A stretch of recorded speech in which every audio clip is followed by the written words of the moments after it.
Hello दोस्तों, आप सारे व्यूअर्स का मातृ स्टडी पॉइंट पर हार्दिक स्वागत है। मित्रों, इस समय देश की परिस्थितियां जो हैं वह युद्ध की ओर अग्रसर हो रही हैं। हाल के समय में भारत और चीन के मध्य विवाद जो है वह बढ़ रहा है। तो इस विषय को हम यहाँ पर देखेंगे कि क्या कारण है कि भारत और चीन के मध्य विवाद बढ़ रहा है। और जैसा कि परिस्थितियाँ निकट हैं, युद्ध की स्थिति बहुत ही प्रबल दिखाई पड़ रही है। तो उस स्थिति में मान लीजिए कि अगर एक युद्ध की स्थिति बन जाती है तो उसमें उसका वैश्विक परिदृश्य क्या होगा, इसके विषय में हम यहाँ पर चर्चा करेंगे। तो आइए इस वीडियो को शुरू करते हैं। मुख्यतः जो भारत और चीन का विवाद वर्तमान समय में है, यह गालवान घाटी को लेकर के है, जो कि अक्साई चीन जिसे आप कह सकते हैं वहाँ पर स्थित है। ये मैंने एक इंडिकेशन के लिए आपको मैप जो है वो बनाया है। इसमें आप देखिए कि ये अक्साई चीन, ये हिस्सा जो कि भारतीय मानचित्र में दिखलाई पड़ता है, इसे अक्साई चीन का ये हिस्सा है। तो जो हमारी एलओसी है, लाइन ऑफ कंट्रोल जो है वो अलग है, लेकिन जो एलएसी जिसे कि एक्चुअल लाइन ऑफ कंट्रोल कहा जाता है, इसकी स्थिति एलओसी से भिन्न है। अर्थात यह काफ़ी अंदर है एलएसी, और एलओसी जो है वो बाहरी जो कि मानचित्र में दिखलाई पड़ता है हमारे। इसको हम देख लेते हैं मानचित्र में भी कि जो भारत का जो राजनीतिक मानचित्र है, तो इसमें ये देखिए जो किनारे वाला हिस्सा आपको दिख रहा है, जहाँ पे उत्तर कश्मीर हिमालय लिखा हुआ है, तो यहाँ से आपकी एलएसी जो है वो यहाँ से आती है, और एलओसी जो है वो ये काले रंग का जो बॉर्डर आपको दिख रहा है, ये जो है वो एलओसी है। तो यह जो अक्साई चीन का भाग है, इसमें बहुत ही ऊंचे ऊंचे पर्वत हैं, पहाड़ियाँ हैं, जिनकी ऊंचाई और ढाल लगभग 80 डिग्री का इनका ढाल है गालवान घाटी का। इस पूरे प्रदेश का जो प्राकृतिक दृश्य है उसमें आप ये यहाँ पे देख सकते हैं कि ये जो पूरा एरिया है जो वाइट से दिख रहा है, यहाँ पे बहुत ही ऊंचे ऊंचे पर्वत हैं जिनका कि ढाल बहुत ज़्यादा है, और इन्हीं पर्वतों के बीच में गालवान घाटी स्थित है। और यह पूरा क्षेत्र जो है वो बर्फ़ से ढका रहता है पूरी तरीके से, जिस कारण यहाँ पर अस्थाई जो है वो चौकियाँ निर्मित नहीं की गई हैं। यहाँ पर जो चौकियाँ बनी हुई हैं वो क्या है कि टेंट में स्थापित की गई हैं, और जब बहुत ज़्यादा बर्फ़ गिरने लगती है तो सैनिक जो है वहाँ से अस्थायी रूप से नहीं रहते हैं, बल्कि वो घाटी के सीमा से बाहर चले जाते हैं जहाँ पर रहने लायक परिस्थितियाँ हैं। लेकिन जो भी सैनिक हैं उनकी टीम बनाई जाती है और वो पेट्रोलिंग के लिए समय समय पर उस क्षेत्र में जाते रहते हैं। तो हुआ क्या कि अभी हाल में जब भारतीय सेना की पेट्रोलिंग टीम उस क्षेत्र में गई गालवान घाटी, तो वहाँ पे उन्होंने देखा कि चीनी सैनिकों ने उस गालवान घाटी में अपने टेंट लगा रखे थे। अर्थात हम कह सकते हैं कि उन्होंने अस्थायी रूप से अपना वहाँ पे सैन्य अड्डा या सैन्य चौकी जो है वो स्थापित कर ली थी, जिसका भारतीय सेना के द्वारा विरोध किया गया। भारतीय सैनिकों ने इसे विरोध किया, तो उसी को लेकर के विवाद जो है वह गंभीर हो गया है। गोलियां दोनों पक्षों के द्वारा चलाई गई, जिनमें भारतीय सैनिक जो हैं वो शहीद हुए हैं, और चीनी सैनिकों के भी हताहत होने की खबर है। तो कहीं ना कहीं ये एक ऐसी क्षति है जिसको कि हम शब्दों में नहीं बयां कर सकते हैं। एक भी सैनिक की जो शहादत है वह बहुत ही मायने रखती है, चाहे कोई भी देश हो। और हमारे लिए यह बहुत ही विकट परिस्थिति है कि हमारी जो सेना है वह एक विषम परिस्थितियों में देश की सुरक्षा में लगी हुई है। तो ये हमारे लिए गर्व की बात है, और हम अपनी सेना पे हमेशा गर्व करते भी हैं। तो आइए देखते हैं कि इस पूरे क्षेत्र का जो विवाद है, तो स्थिति ये है कि इस क्षेत्र में जो अक्साई चीन का क्षेत्र है उसमें गलवान घाटी तक चीनी सेना ने 5,000, चीन द्वारा इस क्षेत्र में 5,000 सैनिक भेजे गए हैं, और इसके जवाब में भारत ने भी एलएसी अर्थात जो एक्चुअल लाइन ऑफ कंट्रोल है उस पर 5,000 सैनिक अपने तैनात किए हुए हैं। अब आगे देखते हैं कि आखिरकार चीन के द्वारा इस समय, जबकि पूरा देश जो है या पूरा विश्व वैश्विक कोरोना संकट के चपेट में है, तो ऐसी स्थिति में इस घटना को क्यों अंजाम दिया जा रहा है? क्या कारण है कि चीन ने ऐसी स्थिति, युद्ध की स्थितियां जो है वह प्रकट कर दी हैं? क्योंकि भारत जो है वह सदैव ही इस बात का पक्षधर रहा है कि वह युद्ध नहीं चाहता है। यद्यपि कि भारतीय सेना द्वारा या भारतीय प्रमुख द्वारा यह हमेशा कहा गया है कि हम अपनी सीमा की सुरक्षा करने में पूरी तरीके से सक्षम हैं, और हम अपनी सीमा की सुरक्षा करेंगे भी। लेकिन फिर भी चीन ने जो इस समय इस महामारी के दौरान जो ऐसी क्रिया की है, इसके पीछे क्या कारण है, इस पर हम थोड़ा सा चर्चा करते हैं। तो इसका प्रमुख कारण यह है कि कोरोना वायरस जो है वो चीन के वुहान शहर से फैला हुआ है। ऐसी स्थिति में आज चीन से कोरोना वायरस निकला, यूरोप के विभिन्न देशों में तबाही मचाने के बाद अमेरिका में इसने बहुत ही ज़्यादा दयनीय स्थिति उत्पन्न कर दी है। बार बार यूरोपीय एवं अमेरिका जैसे देश जो हैं वह चीन पर आरोप लगा रहे हैं कि उसी के द्वारा जानबूझ करके जैविक हथियार के रूप में कोरोना वायरस को फैलाया गया है। तो कहीं ना कहीं पूरे विश्व समुदाय का इस मुद्दे से ध्यान हटाने के लिए चीन के द्वारा यह हरकत की जा रही है। वह वैश्विक संदर्भ में अपने आप को कोरोना की जिम्मेदारी से बाहर लाने के लिए वह कहीं ना कहीं इस तरीके की स्थितियां, भारत के साथ युद्ध की स्थितियां जो है वह उत्पन्न कर रहा है। दूसरा कारण इसमें है कि ऑस्ट्रेलिया ने चीन द्वारा कोरोना वायरस फैलाने को लेकर के एक उच्च स्तरीय जांच की मांग जो है वह की थी और भारत ने उसका समर्थन किया था, जिस कारण से भी चाइना जो है वह बौखला गया और इस परिस्थिति का एक कारण यह भी माना जा रहा है। तीसरा कारण है कि कोरोना के कारण जो एक वैश्विक मंदी जैसी स्थिति आ गई है, जिसमें कि जो बड़े राष्ट्र हैं वह बहुत ही ज़्यादा प्रभावित हो रहे हैं। उस स्थिति में चाइना भी कहीं ना कहीं उसकी गिरफ्त में आ गया है। तो जो चाइनीज कंपनियां जो हैं वह इस समय भारत की ओर रुख कर रही हैं। तो कहीं ना कहीं एक आर्थिक कारण भी है कि वह नहीं चाहता कि चीनी कंपनियां जो हैं वह चीन को छोड़ करके भारत में आएँ, इसलिए वह भारत के साथ तनाव की स्थिति उत्पन्न कर रहा है, युद्ध की स्थितियाँ उत्पन्न कर रहा है, क्योंकि वह जानता है कि अगर युद्ध की परिस्थिति उत्पन्न होती है तो भारत किसी भी चाइनीज़ कंपनी को अपने सीमा में आने की इजाज़त, अनुमति नहीं देगा। चौथा कारण है कि कोरोना वायरस को लेकर अमेरिका ने बहुत ही तीखी प्रतिक्रिया व्यक्त की है और चूँकि अमेरिका जो है वह भारत का समर्थक है, इस कारण से भी कहीं ना कहीं अमेरिका पर भी प्रभाव डालने के लिए चाइना ने भारत के साथ युद्ध की स्थिति उत्पन्न कर दी है। अब हम देखते हैं कि यदि मान लीजिए भारत और चीन के बीच, जैसा कि दिखलाई पड़ रहा है कि युद्ध की स्थितियां तो अब एकदम बन चुकी हैं, दोनों सेनाएं आमने सामने हैं, गोलियां भी चली हैं, कुछ सैनिक हमारे शहीद हुए हैं, चाइनीज़ सैनिक भी मारे गए हैं। तो यदि यह युद्ध आगे बढ़ता है तो जो हमारे पड़ोसी देश हैं उनकी क्या प्रतिक्रिया होगी, इसको हम देखते हैं। तो जैसा कि नेपाल के साथ भी अभी हाल ही में भारत का विवाद, सीमा विवाद जो है वह उभर करके सामने आया है। इसकी चर्चा हम अलग से एक वीडियो में करेंगे कि भारत और नेपाल का क्या विवाद था।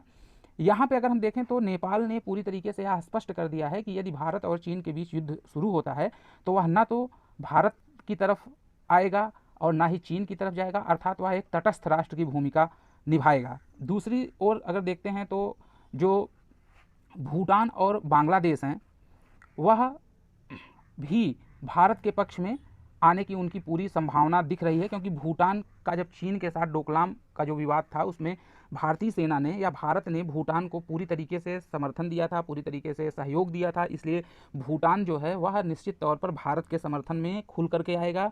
और बांग्लादेश में जब तक शेख हसीना जी वहाँ प्राइम मिनिस्टर हैं तब तक भारत को बांग्लादेश से भी पूरा सहयोग मिलेगा। भारत की जो वायुसेना है वह बांग्लादेश के सीमा क्षेत्र से वह चीनी क्षेत्र में प्रवेश कर सकती हैं और अन्य भी जो सहायता होगी वह बांग्लादेश और भूटान, मेरे हिसाब से ऐसे दो राष्ट्र हैं जो पूरी तरीके से भारत के समर्थन में रहेंगे। अब बात करते हैं नीचे आते हैं दक्षिणी क्षेत्र में, तो श्रीलंका और मालदीव भी भारत के पड़ोसी राष्ट्र हैं। अगर इनकी बात करें तो अब जो वर्तमान परिदृश्य है उसको देखते हुए ये दोनों देश, श्रीलंका भी और मालदीव भी, यह दोनों यह समझ चुके हैं कि चीन के द्वारा जो इन दोनों देशों में भारी मात्रा में निवेश किया जा रहा था उसका कारण कहीं ना कहीं ये था कि चीन की वह साम्यवादी मानसिकता, जिसके अंतर्गत वह इन दोनों देशों में भारी मात्रा में निवेश करके इनको आर्थिक रूप से गुलाम बनाना चाहता था।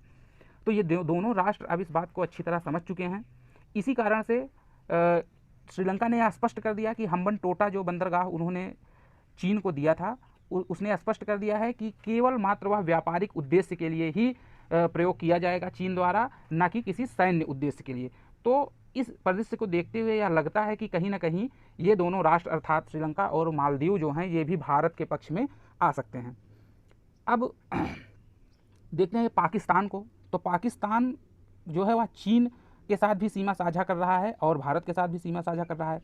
पाकिस्तान खुल करके चीन के समर्थन में आना चाहेगा, लेकिन वह ऐसा कर नहीं पाएगा क्योंकि उसके ऊपर अमेरिका का बहुत ज़्यादा दबाव रहेगा, क्योंकि जो अमेरिका से फंड पाकिस्तान को प्राप्त होता है उसी से पाकिस्तान की अर्थव्यवस्था चल रही है।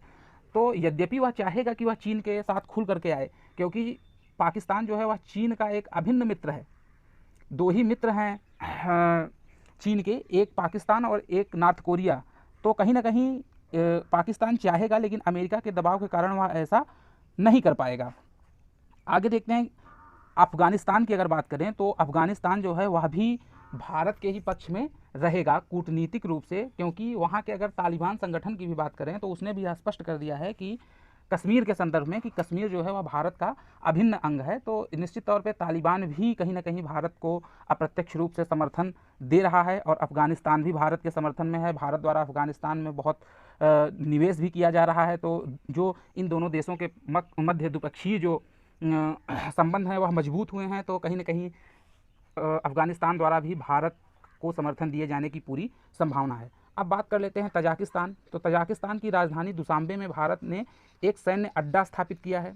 तो यदि युद्ध की स्थिति आती है तो उस सैन्य अड्डे का भी भारत जो है वह चीन के विरुद्ध इस्तेमाल कर सकता है।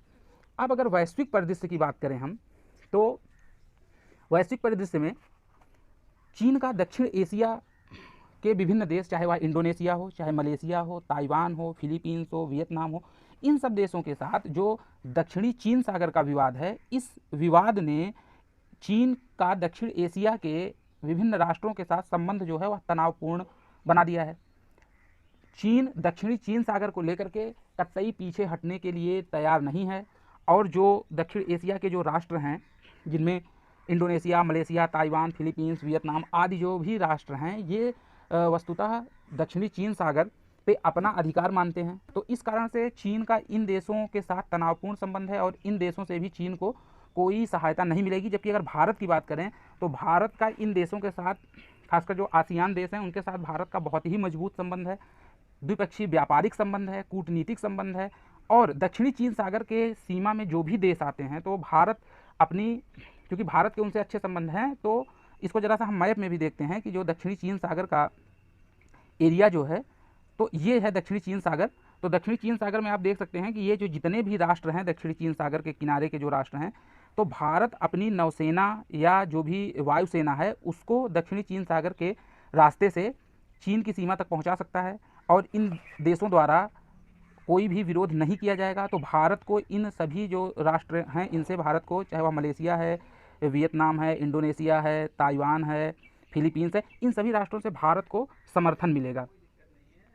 तो दक्षिणी चीन सागर में भारत की स्थिति जो है वह चाइना से कहीं अधिक मजबूत दिख रही है। अब आगे बात करते हैं कि अगर रूस की बात करें हम, पहले जापान की बात करते हैं। तो जापान के साथ जो है वह चीन का सेनकाकू या दोगदो द्वीप को लेकर के विवाद जो खड़ा हो गया था, इस कारण से जापान से भी चीन को कोई मदद मिलने की उम्मीद नहीं है। जापान वस्तुतः तटस्थ राष्ट्र की भूमिका में आ सकता है, लेकिन इस बात की कोई संभावना नहीं है कि वह चीन के समर्थन में जाएगा।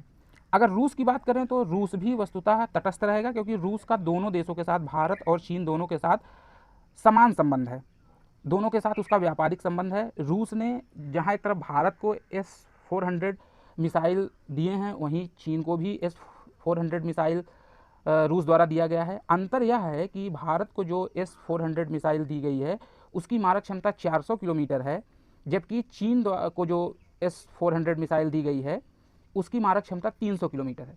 तो यदि युद्ध की परिस्थितियाँ आती हैं तो ये मिसाइल जो हैं यह भी एक प्रमुख भूमिका निभाएंगी। अब थोड़ा सा चर्चा कर लेते हैं कि क्या कारण है कि चीन को जो रूस द्वारा मिसाइल दी गई उनकी मारक क्षमता 300 किलोमीटर है, जबकि उसका नाम S-400 ही है। तो इसका कारण यह है कि चाइना जो है वह MTCR अर्थात मिसाइल टेक्नोलॉजी कंट्रोल रिज्यूम का जो है सदस्य नहीं है। इस कारण से उसे 300 किलोमीटर से अधिक मारक क्षमता वाली मिसाइलें नहीं दी जा सकती।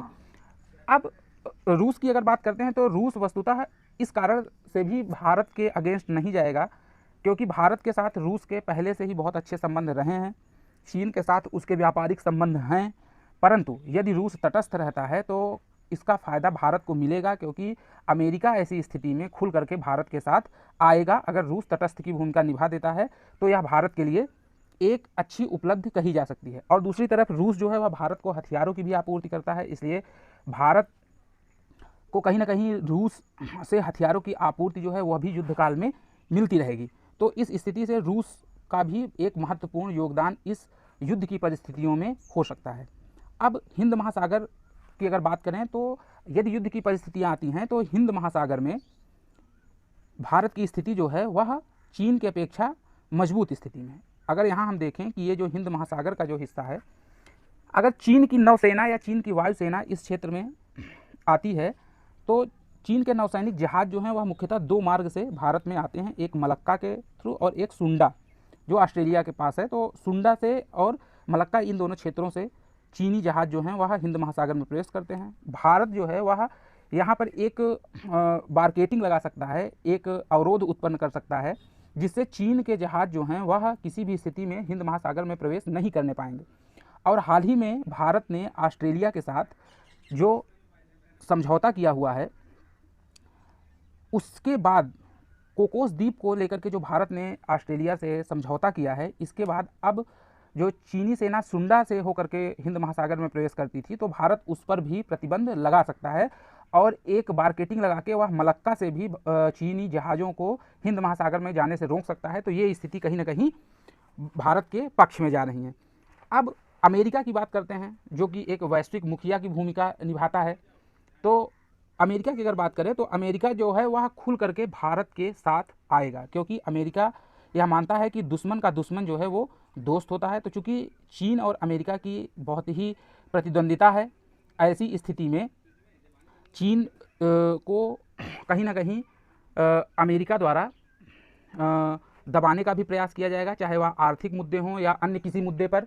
चीन द्वारा जो भी कोरोना वायरस के कारण अमेरिका को नुकसान हुआ है, उस कारण से भी भारत को इस युद्ध में अब चर्चा करते हैं कि भारत को आगे क्या रुख अपनाना चाहिए। तो वस्तुतः भारत को यहाँ संपूर्ण विश्व के समक्ष यह स्पष्ट कर देना चाहिए कि भारत अपनी सीमा की सुरक्षा करने में पूर्णतः सक्षम है और वह सीमा पे किसी भी प्रकार का कोई विवाद नहीं चाहता है और अपनी सीमाओं के सुरक्षा के साथ किसी भी प्रकार का समझौता नहीं करेगा।